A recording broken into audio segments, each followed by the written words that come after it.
2 weeks ago ay sinimulan kong gumawa ng animation at ito ang pinakaunang animation na ginawa ko as a filmmaker. Simula nang pumasok ako dito sa work bilang multimedia artist, wala talaga akong kaalam-alam sa animation. Kaya pinag-aral ako ng PBS ng animation sa CIIT, pero wala pa rin akong alam sa animation. Ilang linggo na lang ay magaganap ang 124th anniversary ng Philippine Bible Society, ang company kung saan ako nagwo-work. At inatasan ako ng boss ko na gumawa ng Mary Jones animation. Pero bago magawa yan ay kailangan muna ng script, illustrations, storyboard, voice acting, at animation. Ang tanong, kaya ko kayang gumawa ng 10 minutes short film animation sa loob ng 3 linggo? What? Sa sitwasyon ko ngayon, 3 weeks lang at wala akong ibang aasahan kundi ang sarili ko lang.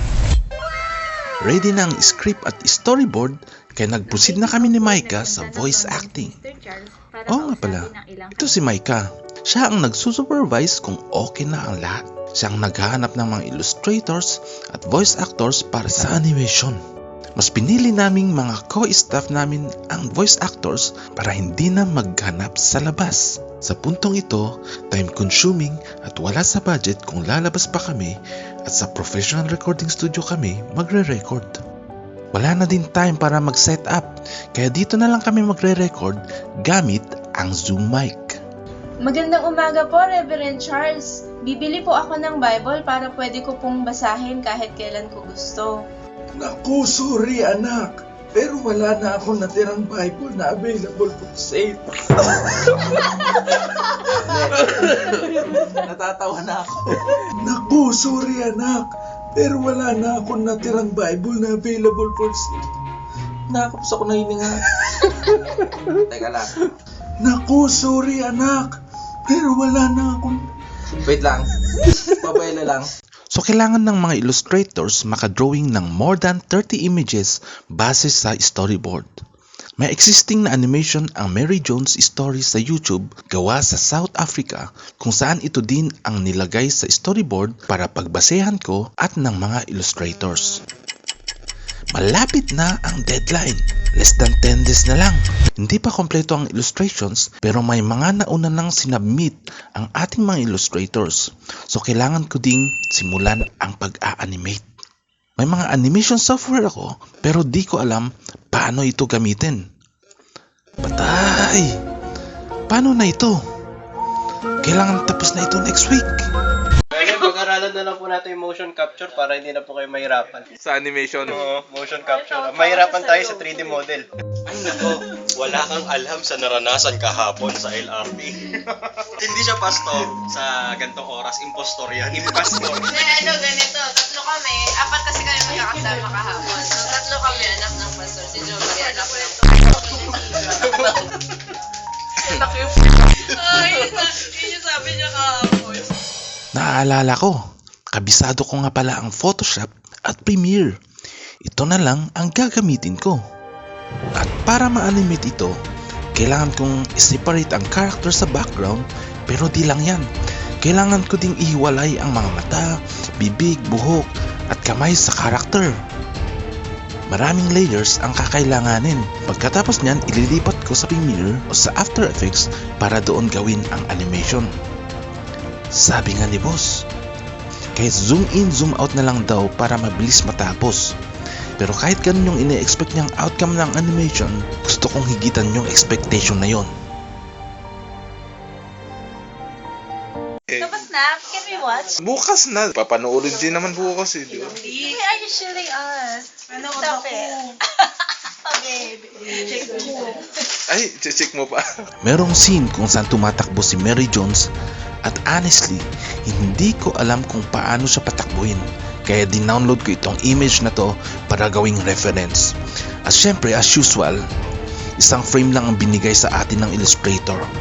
Kaya kailangan kong ibahin sa Photoshop ang posisyon ng paa at kamay. At kailangan kong gumawa ng 4 na magkakaibang posisyon. At ganito siya tumakbo. So paulit-ulit ko siyang ginawa hanggang sa nakontento na ako.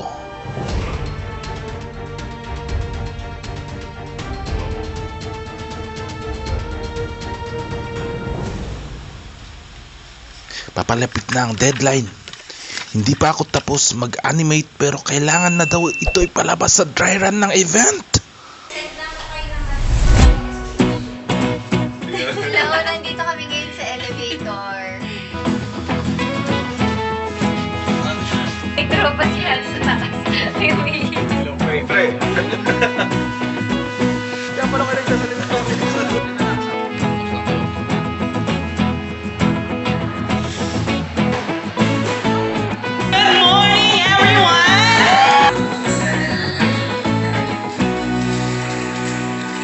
Anong masasabi mo sa munti nating animation? Sa animation, okay naman yan. Gwapo kasi animator nun eh. Isa doon part putol yung paa ni Mary Jones.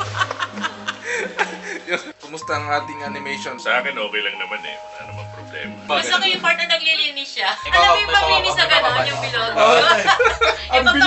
Yung pag tumama sa gano'n, lilipat sa iba. Dapat ganun lang maglinis sa Oo, maganda yung ganun pag gano'n. Kasi nakagano'n, bihiro siyang kahit. Galing ni Lem. Nice one, Lem. Sa ngayon, staff pa lang ang mga nakapanood pero sa anniversary, maraming tao ang dadalo at makakapanood. Aayusin ko ito at i-revise ang ilan sa mga nabigyan ng komento. May 2 araw pa bago ang anniversary.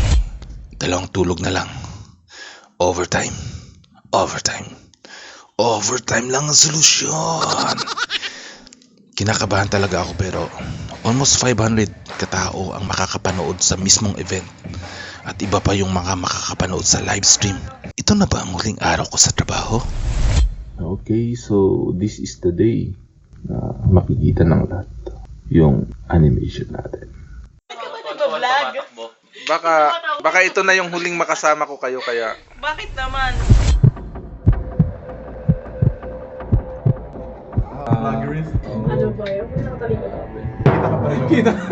Kita ka pa rin. Ito malikod ka rin. Wala makalusot sa camera ni Kuya Lem. Yun o.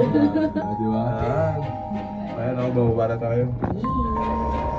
Let us watch this video and be inspired by the compelling story of Mary Jones and her Bible. Mama, kailangan kong magkaroon ng sariling Bible. Pero ano, napakamahal ng Bible. Wala tayong pera pambili nito. Kinabukasan ng umaga, excited si Mary at pumunta agad siya kay Reverend Charles na bibilhan niya ng Bible. Tumangtuwa siya na kumatok sa bahay nito. Magandang umaga po, Reverend Charles. Bibili po ako ng Bible para pwede ko pong basahin kahit kailan ko gusto. Naku, sorry anak, pero wala na akong natirang Bible na available for sale. Naubos na. Natulog ang puso ni Mary at umiyak siya ng umiyak. Sama-sama nating abutin ang marami pang mga Mary Jones dito sa Pilipinas.